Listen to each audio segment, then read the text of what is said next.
بدر،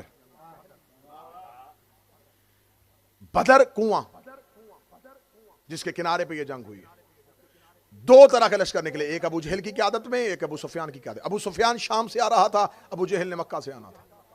ابو سفیان کا جو قافلہ تھا وہ تجارت سے واپس آ رہا تھا، اس کے اندر سفر تجارت کی وجہ سے سامان تجارت تھا۔ خدا نے اپنے رسول نے اپنے اصحاب کو حکم دیا کہ ہم نے کافروں سے جنگ کرنی ہے، اور یہ پہلی جنگ ہے، اسلام کی پہلی جنگ ہے۔ مسلمان تھوڑے سے 313، جن میں سے صرف چند گھوڑے، چند نیزے، چند بھالے، باقی لوگ سب پیدل۔ رسالت میں آپ نے فرمایا ادھر سے مکہ سے ایک لشکر آئے گا، ایک شام سے آئے گا، ادھر والا ابو سفیان لے کے آ رہا ہے، ادھر والا ابو جہل، تم نے ابو جہل سے مقابلہ کرنا ہے۔ تاریخ اہل سنت کا ہوگے تمام نے لکھا کہ اصحاب رسول کی آواز ہے، یا رسول اللہ ہمیں ابو جہل سے نہیں، ہمیں شام والے لشکر سے لڑنا ہے۔ نبی جانتا تھا کہ ان کے دل میں کیا ہے، کیونکہ لشکر شام میں سفر تجارت کہ سامان تجارت ہے، تو اگر کیونکہ رسول کہہ چکے تھے کہ میں تمہیں بتا رہا ہوں کہ فتح ہماری ہے، ہم نے جیتنا ہے، اللہ نے حکم دے دیا ہے۔ یا رسول اللہ وہ بہت زیادہ ہے، فرمایا گھبرانا نہ، اللہ فرشتے بھیجے گا۔ تو ان کو تسلی ہوگی، ان کو لڑنا تو فرشتوں نہیں ہے نا، تو ہم نے تو صرف ریکوری کرنی ہے، تو ہم سامان لوٹیں گے۔ قرآن نے اس پورے واقعے کو لکھا، قرآن نے کہا انہوں نے رسول سے مجادلہ کیا، بحث کی نبی سے، پراپر نبی کے ساتھ اونچی آواز میں بولے۔ نبی کہہ رہے میں تمہیں کہہ رہا ہوں اس لشکر سے لڑو، نہیں یا رسول اللہ ہمیں اس سے لڑنا ہے۔ قرآن نے پورے واقعے کو لکھا، انہوں نے مجادلہ کیا میرے نبی سے، یہ اونچی آواز میں بولے، نبی دلیلیں دے رہا تھا اور یہ نبی کی دلیل نہیں مان رہے تھے۔ دیکھا تو اب جو زمینی جنگ لڑ رہے تھے وہ فوراً دیکھا کہ کافر بھاگ گئے ہیں، انہوں نے کسی کا گھوڑا، کسی کی تلوار، کسی کی ڈال یہ اٹھانا شروع کر دیا۔ وہ جو درے پہ بندے بیٹھے ہوئے تھے انہوں نے کہا ہم تو اسی پوزیشن میں بیٹھے رہے، تو نیچے تو سارے کا سارا میدان جب ہم اتریں گے تو ہمارے ہاتھوں کچھ بھی نہیں آئے گا۔ آخر 15 لوگ صرف، تاریخ کہتی، ہسٹری کہتی 15 لوگ جو تھے وہ بیٹھے ہیں پہلی نشست میں، انہوں نے کہا ہم نہیں جائیں گے، باقی لوگ نیچے اترے۔ بعد میں ان 15 میں سے بھی بہت سے لوگ نیچے اتر آئے۔ جو ہی وہ نیچے اترے، اکرمہ اور خالد بن ولید یہ لشکر کی کمانڈ کر رہے تھے، یہ نکل چکے تھے۔ آگے جا کے اکرمہ نے خالد کے کان میں کہا پیچھے تو مڑ کے دیکھ، درہ خالی ہو گیا ہے، بندے پہاڑ سے نیچے آ چکے ہیں۔ انہوں نے زوردار حملہ کیا پیچھے سے۔ خدا نے پوری کہانی بیان کر دی ہے، یہ تھا موسیٰ کا لشکر۔ اب اس پوری کہانی کو پڑھنے کے بعد کیسے کہا جائے گا کہ کأنہم بنیان مرصوصہ ہے؟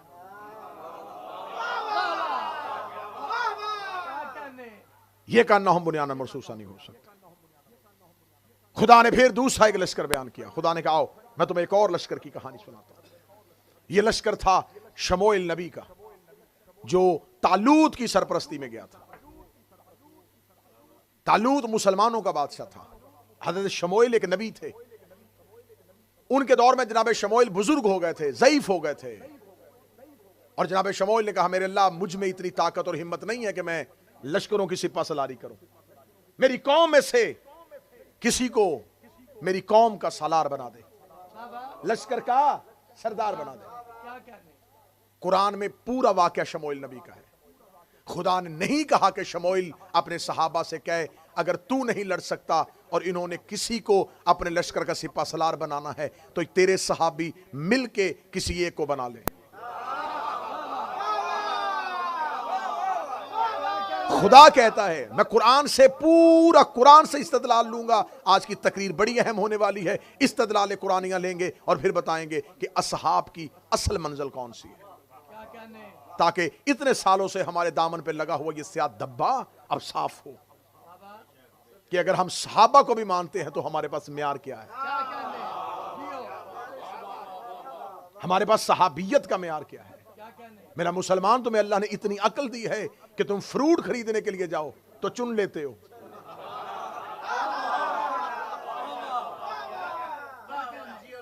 گلے سڑے تو نہیں اپنی باسکٹ میں ڈالتے، فروٹ چن کے لیتے ہو اور امام چن کے نہیں نکالا۔ میں چناؤ بتا رہا ہوں، میں سلیکشن بتا رہا ہوں، میں بتا رہا ہوں معیار کیا ہے، کس معیار پہ جا کے صحابی کو ماننا چاہیے. متوجہ ہے بات کی جاتی ہے. اب حضرت شموئیل نبی نے کہا کہ میں بوڑھا ہو گیا ہوں، مجھے ایک سردار چاہیے. خدا نے کہا شموئیل اپنی قوم سے کہہ دے یہ نہ تیرا خلیفہ چنے، یہ تیرا جانشین نہیں چنیں گے. ہاں ایسے کرنا، رات کو فرشتے جس کے دروازے پر تابوت سکینہ چھوڑ کے جائیں گے. یہ ایک باکس تھا جس کے اندر نبیوں کی چیزیں ہوتی تھی، نبیوں کے تبرکات ہوتے تھے. کسی نبی کی نلین، کسی کا پیرہن، کسی کا عصا، کسی کی تلوار، کسی کی پگڑی. تو یہ ہر دور میں نبی کا ورثہ ہوتا تھا. فرمایا جس کے دروازے پر یہ صندوق چلا جائے وہی تیری قوم کا سردار ہوگا. ساری رات شموئیل نبی کی قوم انتظار کرتی رہی، فرشتے آئیں گے اور صندوق کے دروازے پہ رکھیں گے. صبح کو اٹھے تو اس بستی کا ایک غریب نوجوان جس کا نام طالوت تھا، اس کے دروازے پہ وہ باکس پڑا ہوا تھا.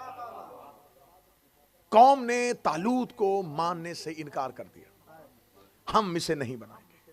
یہ کون ہے؟ یہ تو انتہائی غریب ہے، جبکہ اعلیٰ لوگ موجود تھے. اللہ نے اسے کیوں چنا؟ شموئیل نبی کہا میں عاجز ہوں، فیصلہ میرا نہیں، اللہ. قوم طالوت کو نہیں مان رہی تھی. یا کافروں کا بادشاہ تھا جس کا نام جالوت تھا. جالوت نے حملہ کر دیا شموئیل نبی کی قوم پر. اب شموئیل نبی نے کہا اگر طالوت کو نہیں مانو گے تو جالوت سے لڑو گے کیسے؟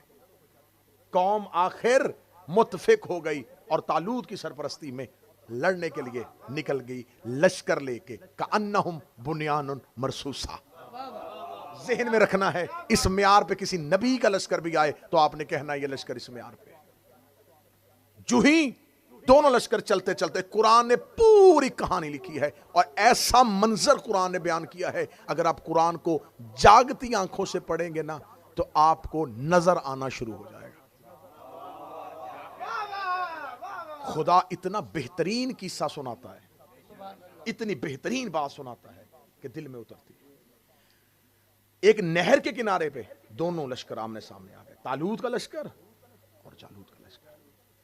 مجلس منسوب ہے سرکار ابوالفضل العباس سے.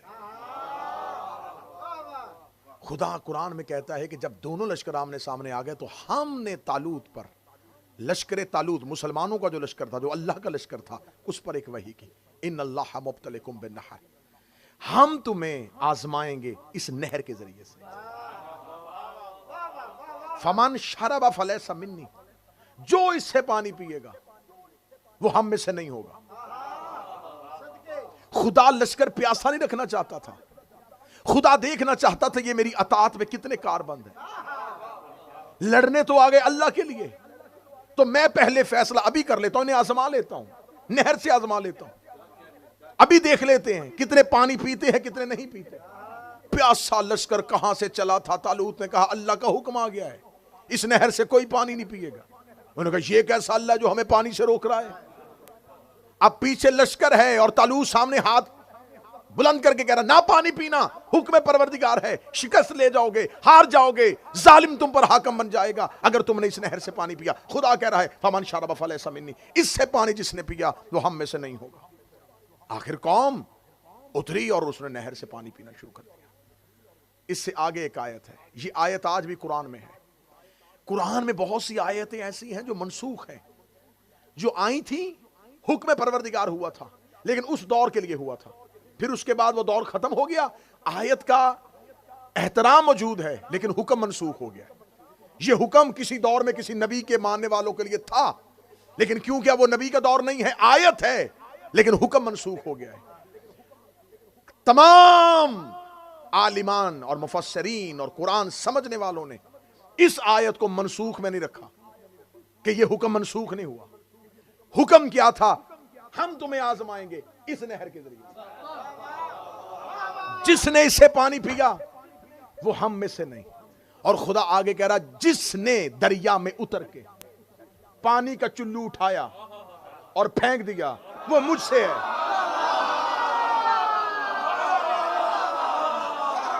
آیت قرآن میں نہ ہو، میں کل منبر پہ نہ ہوں، آیت قرآن میں آج بھی موجود ہے، جس نے چلو پھلیا اور پھر دریا کے منہ پہ مار دیا وہ تم میں سے نہیں، اللہ کہہ رہا وہ مجھ میں سے ہے۔ نبیوں کے دور گزرتے گئے، آیت وہی کی وہی کھڑی رہی، آخر رسول کا دور آ گیا، لوگوں نے پوچھا یہ کون سی آیت ہے، کون ہے جو اللہ میں سے ہے، کون ہے جو پروردگار میں سے ہے، آخر پھر بھی اس آیت کا پتہ نہیں چلا، یہاں تک کہ مولا امیر المومنین جب جنگ صفین کے لیے گئے، علی نے فرات کے کنارے پہ اپنے لشکر کا پڑاؤ کیا، لوگ قرآن کی آیتیں پڑھتے رہے کہ خدا نے قرآن میں کہا تھا میں تمہیں آزماؤں گا کہ نہر کے ذریعے سے جو اس سے پانی پیے گا وہ مجھ میں سے نہیں ہوگا، جو اس سے پانی اٹھا کے چلو اس کے منہ پہ مارے گا وہ مجھ میں سے ہوگا۔ کون ہے جو اس آیت کا مصداق بنے؟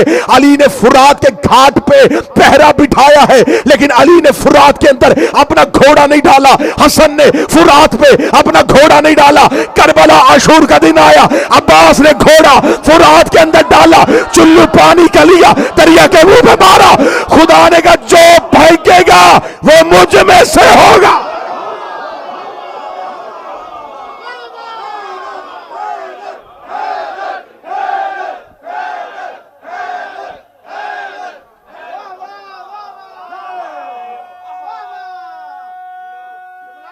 بسم اللہ۔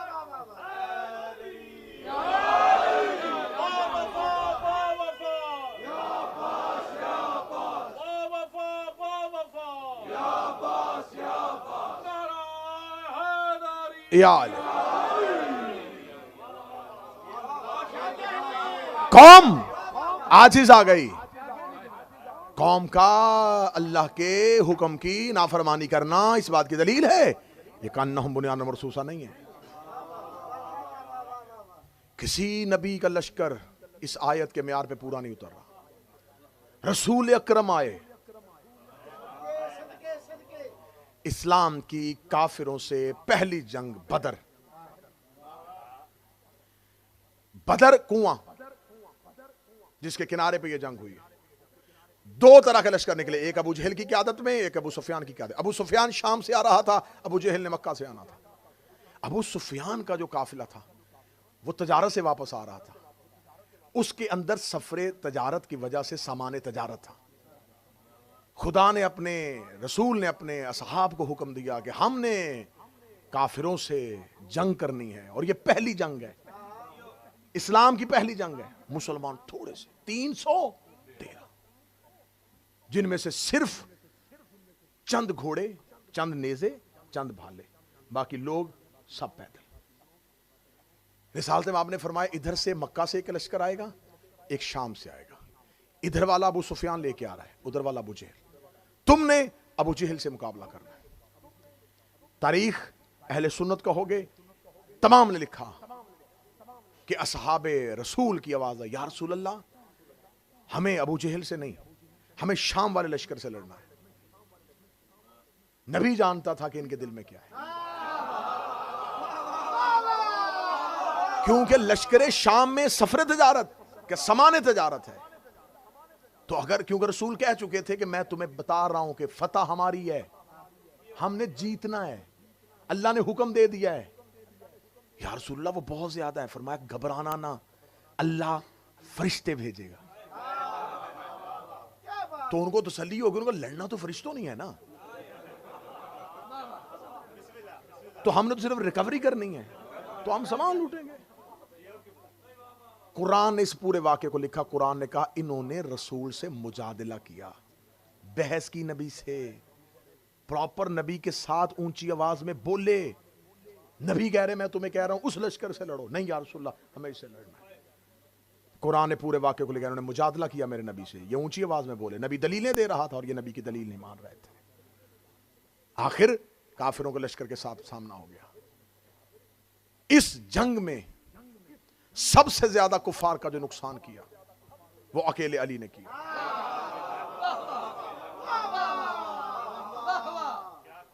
کافروں کے 70 لوگ اس جنگ میں مرے تھے، جن میں سے 39 لوگ اکیلے علی نے مارے تھے۔ ولید ابن عتبہ، عاص ابن سعید، عتبہ ابن نوفل، نوفل ابن خالد، حارث ابن زمہ، زمہ ابن اسود، لوزہ ابن ربیہ، سعد ابن دار، حکم ابن حجاج، زید ابن ملیس، یہ سارے عرب کے بڑے بڑے کافر علی کی تلوار سے۔ اکیلا علی لڑ رہا تھا اور لشکر پیچھے کھڑا تھا. قرآن نے ایک ہی بات نہیں کی, لشکر کی بات کی ہے. جو جڑے ہوئے مجلس کے ساتھ وہ بننا. قرآن نے ایک ہی بات نہیں کی, لشکر کی بات کی ہے. یہاں اکیلا لڑ رہا ہے اور لشکر پیچھے کھڑا ہے. اس کا مطلب کأنہم بنیان مرصوصہ, لشکر میں نہیں. کأنہم بنیان, سیسا پلائی ہوئی دیوار تو ہے ہی نہیں, اکیلا علی لڑ رہا ہے. اسلام کی دوسری جنگ, کیونکہ میرے پاس وقت نہیں ہے ورنہ میں ایک ایک جنگ کا ایسا منظر دکھاتا کہ کیا کیا ہو رہا تھا اس میدان جنگ میں. دوسری جنگ ہوئی, دوسری جنگ جنگ احد. اب کفار دوبارہ مکمل طاقت کے ساتھ آ گئے.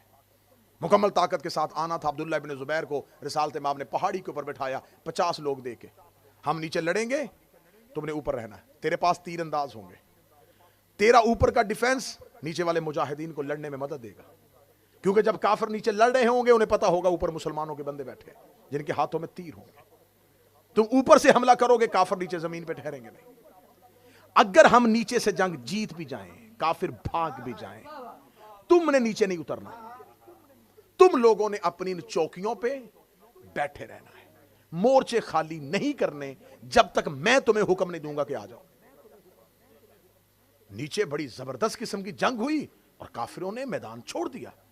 میدان چھوڑا تو جاتے ہوئے کوئی گھوڑا چھوڑ گیا, کوئی تلوار چھوڑ گیا, کوئی ڈھال چھوڑ گیا. جو ہی میدان جنگ کا یہ منظر دیکھا تو اب جو زمینی جنگ لڑ رہے تھے وہ فوراً دیکھا کہ کافر بھاگ گئے ہیں. انہوں نے کسی کا گھوڑا, کسی کی تلوار, کسی کی ڈال یہ اٹھانا شروع کر دیا. وہ جو درے پہ بندے بیٹھے ہوئے تھے انہوں نے کہا ہم تو اسی پوزیشن میں بیٹھے رہے.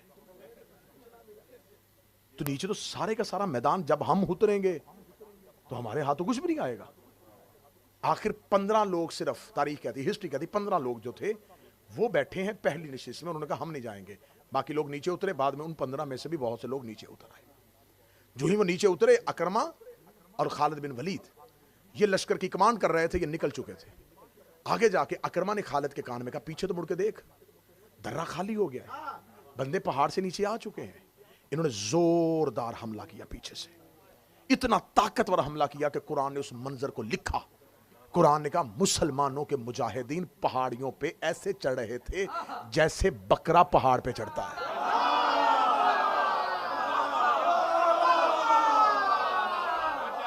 اکیلے امیر المومنین اور امیر المومنین, مجھے جنگیں پڑھنا مقصد نہیں ہے, صرف کأنہم بنیان مرصوصہ ہے. اکیلے امیر المومنین نے پوری جرت کے ساتھ, پوری طاقت کے ساتھ, پوری جوان مردی کے ساتھ, یہ وہ جنگ تھی جس میں رسالت مآب کا دندان مبارک زخمی ہوا تھا, ٹوٹا نہیں تھا.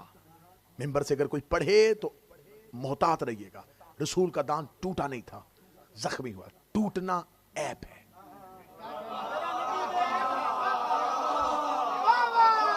دانت ٹوٹ جاتا تو نقص آ جاتا, جس پہ نقص ہو وہ کامل نہیں ہوتا. دندان مبارک رسالت مآب زخمی ہوا, خون بہا, رسول نے اپنی آستین سے صاف کیا.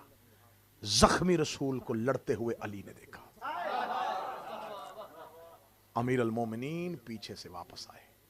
اب امیر المومنین کے لیے کیا تھا, رسول کا تحفظ بھی کرنا تھا اور سامنے لشکر سے کافروں سے اکیلے علی نے لڑنا بھی تھا. اب اگر ادھر سے لڑتے تھے تو پیچھے سے کافر رسول پہ حملہ کر دیتے. عرب میں یہ جنگی طریقہ اس سے پہلے کسی نے دیکھا ہی نہیں تھا. اب اکیلے امیر المومنین ہیں, اگر ادھر سے وہ لڑیں گے اور پیچھے رسالت مآب زخمی حالت میں ہیں تو کفار اور مشرکین پیچھے سے رسول پر حملہ کر دیں گے. امیر المومنین وہاں گئے جہاں رسالت مآب تھے. رسالت مآب کو کعبہ بنا کے علی نے اپنے گھوڑے کو چکر پہ لگا.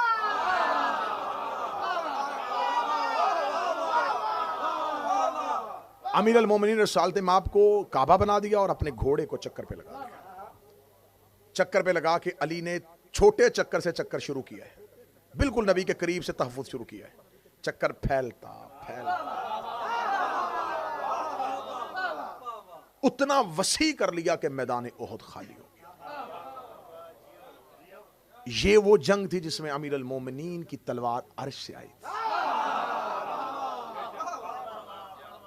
جنگ پڑھنا مقصد ہوتا تو یہاں پر بہترین جنگ کا منظر میں آپ کے سامنے بیان کر سکتا تھا. اب لشکر کہاں گیا تھا؟ قرآن کہتا بھاگ گیا تھا, لڑ علی رہا تھا. کأنہم بنیان مرصوصہ کی منزل بدر احد ہو چکی. اسلام نے تیسری جنگ کی, خندق. خندق ایک طرف مکان, ایک طرف پہاڑ, اور درمیان میں مسلمانوں کا لشکر. سلمان محمدی کے مشورے پر اس میں خندق کھودی گئی. 10 صحابیوں کو 40 ہاتھ جگہ دی کہ 10 صحابی 40 ہاتھ جگہ کھودیں گے. اس کے بعد 10 40 ہاتھ جگہ کھودیں گے. 4 گز گہری, 4 گز چوڑائی میں, اور 5 کلومیٹر لمبی خندق مسلمان مجاہدین نے کھودی. اس میں جب میں نے دیکھا کہ جب بدر پہلی جنگ ہوئی تھی تو اس میں مسلمانوں اور کافروں کے لشکر کی ریشو کیا تھی, تو تاریخ نے مجھے بتایا کہ مسلمانوں کا لشکر جو تھا وہ 313 تھا اور کافروں کا لشکر 1000 تھا. میں نے پھر پوچھا جب خندق ہوئی ہے تب کافر اور مسلمانوں کے لشکر کی ریشو کیا تھی؟ پھر ہسٹری نے مجھے بتایا کہ کافر 10,000 تھے اور مسلمان 3,000 تھے. ریشو 1 اور 3 کی رہی ہے.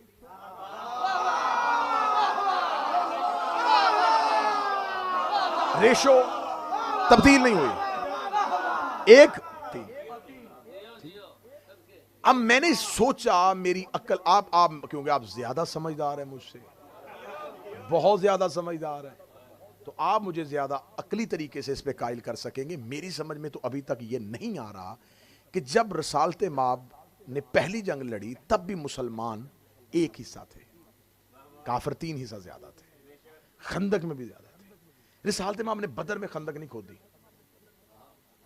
احد میں خندق نہیں کھودی. بھائی خندق تو اس لیے کھودی جاتی ہے نا, زیادہ لوگ ہیں تو بچنا ہے, تحفظ کرنا ہے.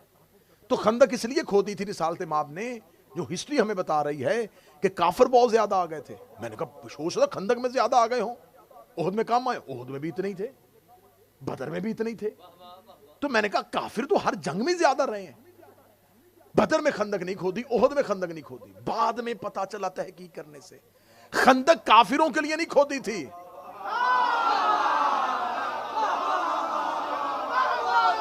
جو ہاتھ نیچے ہے میرا خیال انہیں سمجھ میں نہیں آیا, کیونکہ رسول 2 جنگوں میں ایک بڑا برا ایکسپیرینس کر چکے تھے کہ وہاں سے کوئی یہاں آئے تو علی تو جانے نہیں دیتا, لیکن یہاں والے بدر میں بھی چلے گئے تھے, یہاں والے احد میں بھی چلے گئے تھے.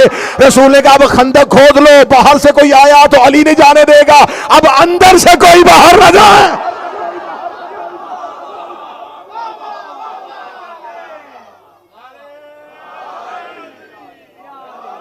باہر سے کوئی آ گیا تو وہ علی نہیں چھوڑے گا. اب اندر والوں کا کیا کریں بھائی, ان کو روکنا کہ یہ نہ جائے. جن کو روکنا تھا انہی سے کھدوائی. یہاں میرا جملہ نہیں ہے, یہ جملہ ہے قبلہ اظہر حسن زیدی صاحب کا. میں انہی کا جملہ انہی کے نام سے کہوں گا تاکہ قبلہ کی روح کو اصال ہو جائے. انہوں نے کہا کسی تنگ دل کی تنگ خندق کھودی ہوئی سے امر آ گیا.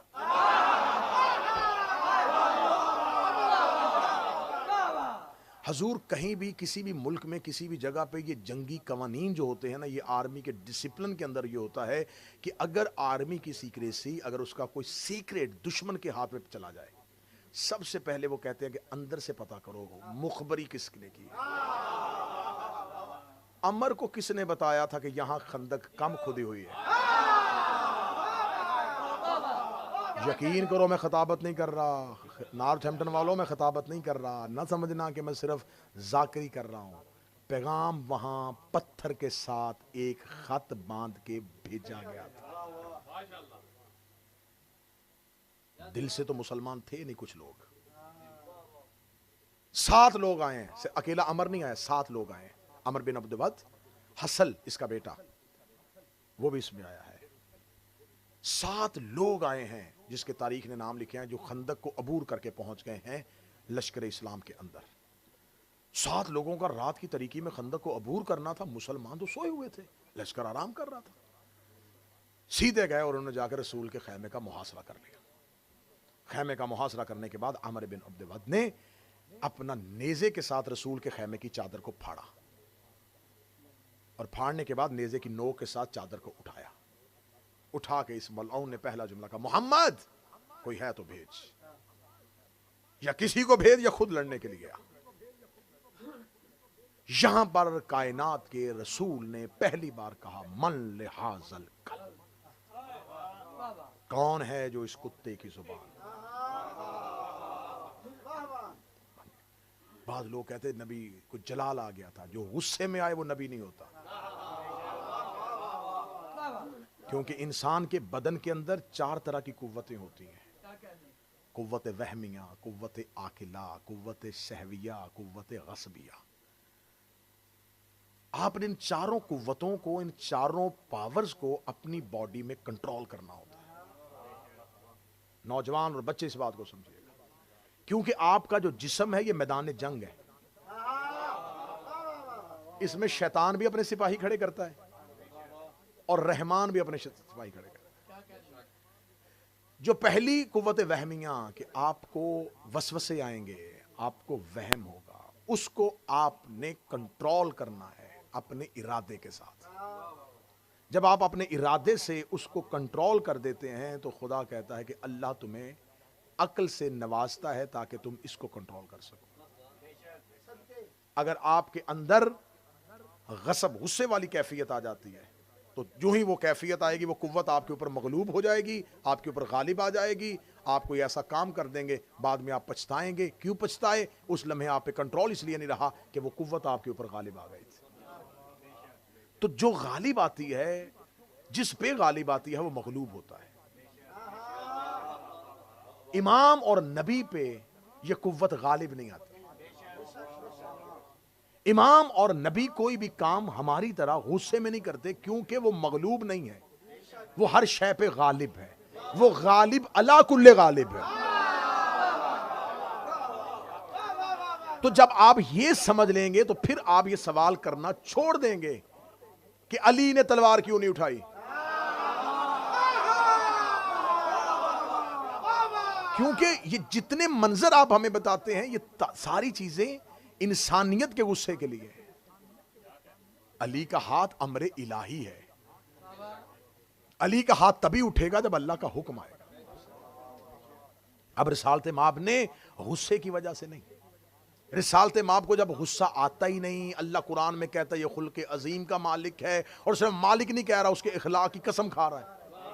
تو جس کے اخلاق کی اللہ قسمیں کھا رہا تھا، اس نے خندق میں عمر بن عبد ود کو کتا کہہ کے بلایا تو کوئی نہ کوئی تو راز ہوگا، یا رسول اللہ جلال آیا تھا؟ فرمایا جلال نہیں آیا تھا، رسول نے ایک معیار قائم کر دیا تھا، یہ دروازے پہ باہر کھڑا ہو کے، میدان میں کھڑا ہو کے للکارتا، میں کبھی گالی نہ دیتا، اس نے آ کے دروازے پہ دروازے پہ دروازے پہ دروازے پہ دروازے پہ گستاخی کی ہے۔ میں دنیا کو بتا رہا ہوں، جو ہمارے دروازے پہ آ کے گستاخی کرے، آتا انسان ہے، واپسی پہ کتا ہو جاتا۔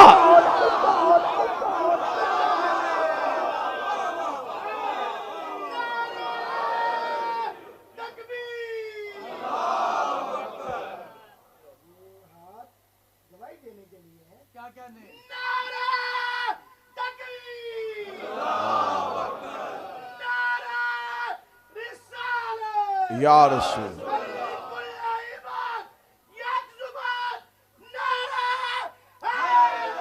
یا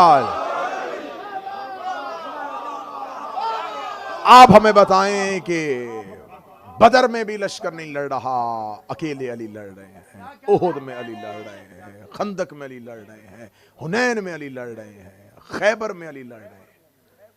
یہ جتنی جنگیں ہیں ان میں سے ایک ایک میں دیکھو گے تو آپ کو لشکر کی بجائے انفرادی فتح نظر آئے گی۔ تو اب علماء اسلام، میرے معززین اور میرے مہربان دوستو، اب مولوی کے پاس کوئی رستہ نہیں، یا آیت کا ترجمہ بتائے یا ہمیں وہ لشکر بتائے، ہمیں بتائے وہ کأنہم بنیان مرصوصہ پہ کس کے اصحاب تھے، کون سے اصحاب ہے جن کے لیے قرآن میں آیت آج بھی کھڑی ہے، وہ سیسا پلائی ہوئی دیوار تھے، وہ اپنی جگہ سے ہٹے ہی نہیں، وہ ڈٹے رہے، موت سر پہ آئی ہے وہ نہیں ہلے۔ یہ مجھے اسلام کی کسی جنگ میں لشکر کا یہ روب دکھاؤ، میں قرآن کی اس آیت کو ہار بنا کے اس صحابی کے گلے میں ڈالوں کہ تم ہو اس آیت کے مصداق، یہ لشکر اس آیت کا مصداق ہے۔ اگر کوئی لشکر بھی ایسا نہیں، حتیٰ کہ ہم یہ نہیں کہہ رہے، ہم نبی کے صحابہ پہ بات نہیں کر رہے، میں پوری ذمہ داری کے ساتھ کہہ رہا ہوں، صفین میں امیر المومنین کے ساتھ جو لشکر ہے وہ بھی کأنہم بنیان مرصوصہ نہیں ہے۔ آپ خاموش ہوئے، امیر المومنین کے پیچھے سارا لشکر علی کی محبت میں نہیں گیا تھا، اگر گیا ہوتا تو جنگ صفین جو ہے وہ تحکیم کے حوالے ہو جاتی، فیصلہ حکم کے پاس چلا جاتا۔ آپ خطبے پڑھے مولا امیر المومنین کے، آپ خطوط پڑھے مولا امیر المومنین کے، کس طرح مولا نے ان کی بے وفائیوں کا گلہ کیا ہے کہ مجھے میدان جنگ میں کھڑا کر کے تم نے مجھے چھوڑ دیا۔ کون لوگ تھے وہ وہاں سے لاکھوں درہم لے کے علی کا لشکر چھوڑ کے ادھر جا رہے تھے، اور کون لوگ تھے جو علی کے ساتھ کھڑے تھے؟ وہ چند افراد تھے جو امیر المومنین کے ساتھ کھڑے تھے۔ اصحاب کا تذکرہ ہو رہا ہے تو مجھے گفتگو میں آج ایک جملہ کہہ دوں حضرت عمار یاسر کا۔ یہ وہ صحابی ہے جس نے جنگ صفین میں حق اور باطل کا فیصلہ کر دیا تھا، کیونکہ رسالت مآب نے حضرت عمار یاسر، باپ کا نام یاسر، ماں کا نام سمیہ، یاسر بھی اسلام کی راہ میں شہید ہوا، ماں بھی اسلام کی راہ میں شہید ہوئی۔ دردناک شہادت ہے عمار کے ماں اور باپ دونوں کی، ماں بھی شہیدہ، باپ بھی شہید، مظلوم اور مظلوم کا بیٹا حضرت عمار۔ مسجد نبی تعمیر ہو رہی ہے، ہر صحابی ایک اینٹ اٹھا رہا ہے، یہ دو۔ رسالت مآب نے سے کسی نے کہا کہ یا رسول اللہ عمار مر جائے گا آج، وہ اتنی وزنی پتھر دو اٹھا رہا ہے۔ رسول نے جا کے حضرت عمار سے کہا عمار تو دو کیوں اٹھا رہا ہے؟ فرمایا ایک اپنے حصے کا، ایک آپ کے حصے کا۔ اس کے سر کے اوپر گرد پڑی ہوئی تھی، پتھر جو اٹھا رہا تھا تو پتھر اٹھانے کے بعد سر میں گرد پڑی ہوئی۔ رسالت مآب نے اس کے پگڑی سے، اس کے سر سے اپنے ہاتھوں سے گرد صاف کی۔ گرد صاف کر کے رسالت مآب نے عمار کو سینے سے لگا، عمار میں دیکھ رہا ہوں تجھے ایک باغی گروہ قتل کرے جبکہ تو حق پہ کھڑا ہوگا۔ یہ حدیث پیغمبر نے کہہ دی ہے، کتنی روشن حدیث ہے، کتنی واضح حدیث ہے کہ عمار تجھے باغی گروہ قتل کر، رسول کہہ رہے باغی قتل کریں گے اور تو حق پہ ہوگا۔ یہ حدیث صحیح بخاری میں امام بخاری نے کہاں پر لکھی ہوئی ہے؟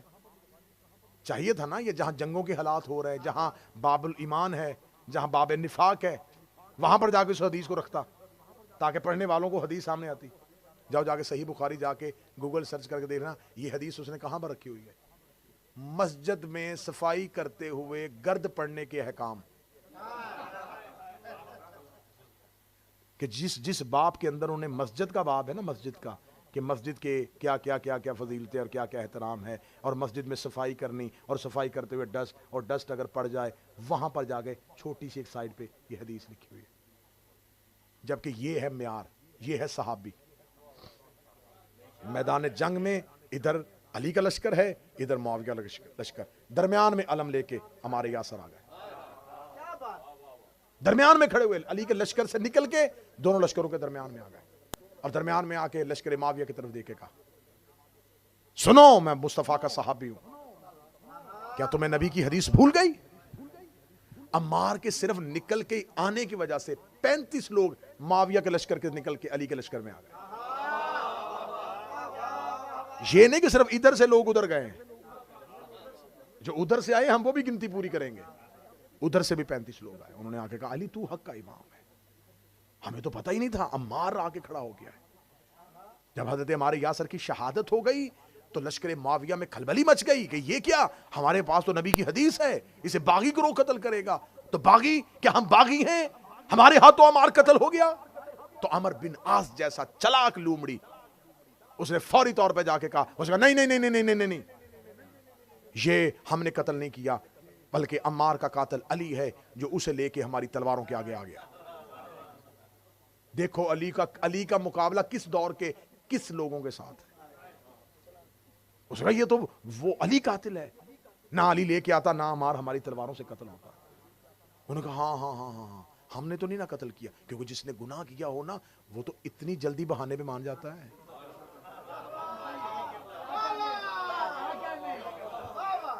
جس نے روزہ نہ رکھنا ہو نا اسے صرف اتنا سا ہاتھ لگائے نا وہ کہتا ہے بخار ہے نا۔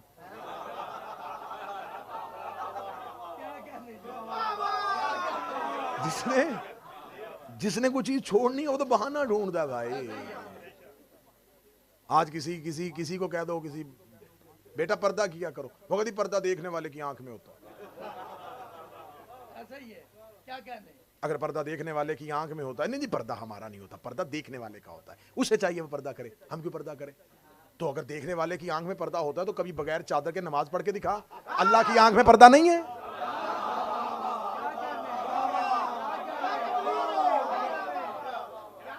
اللہ کی آنکھ میں پردہ نہیں تو بغیر چادر کے نماز پڑھ. پردہ چہرے کا ہوتا ہے. اہل بیت کی حلال کی ہوئی چیز کو اگر اطاعت نہیں کر سکتے تو اسے حرام بھی نہیں کر سکتے, اور ان کی حرام کی ہوئی چیز سے اگر منع نہیں ہو سکتے تو اسے حلال بھی نہیں کر سکتے. میں بہت سے ایسے لوگوں کو تبلیغ کرتے ہوئے میں نے کہا کہ یار تم پتہ چلا ہے تم امام حسین کی محبت کرتے ہو, شراب پیتے ہو. وہ کہتے جی ہمیں نشہ ہی نہیں ہوتا. ہاں کتنی بدبختی ہے. اسلام نے نشہ حرام کیا ہے, ہمیں ہوتا ہی نہیں. تو پھر یا کچھ لوگ کہتے ہیں نہیں ہم بطور دوا استعمال کرتے ہیں. دوا میں شفا ہوتی ہے, جسے اہل بیت حرام کر دے اس میں شفا نہیں ہوتی.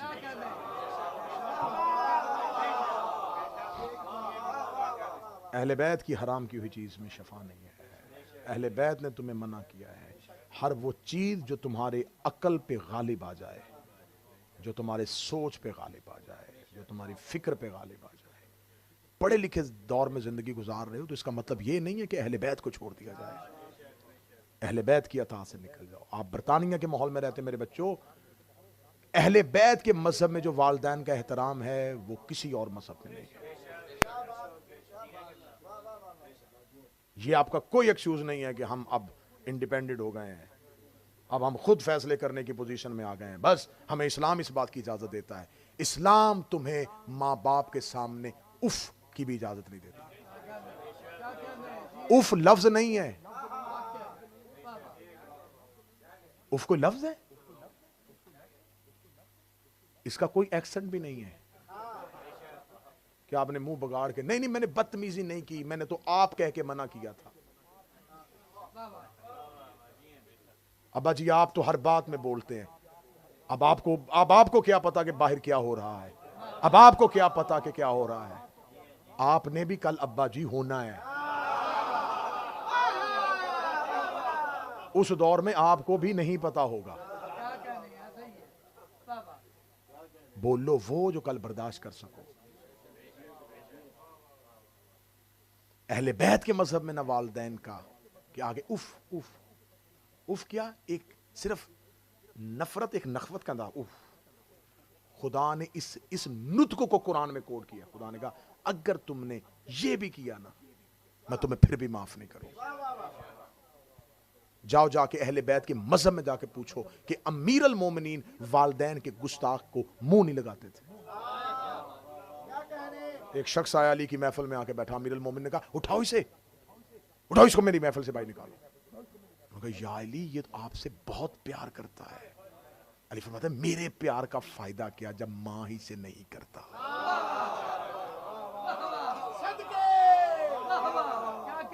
کسی صحابی نے اسے جا کے کہا علی نے کہا ہے کہ تم ماں سے پیار نہیں کرتا اور علی تم سے پیار نہیں کرتا. وہ فوراً آیا مولا کے پاس, مولا آپ نے میرے بارے میں یہ کہا.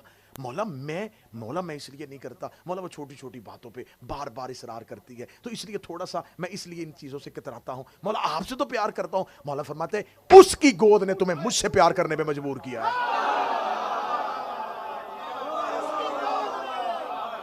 وہ نہ ہوتی تو مجھ سے کبھی پیار نہ کرتا. جس وسیلے سے علی تک آیا ہے اس وسیلے کو درمیان میں رکھ.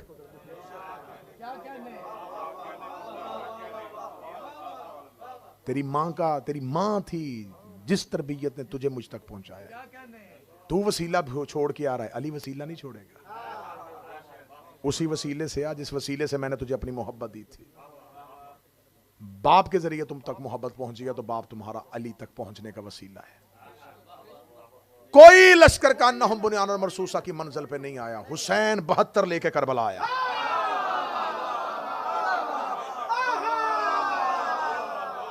حسین لا کے 72 رکھے کربلا. حسین نے کہا لے میرے اللہ تو آدم سے لے کے میرے بھائی حسن تک.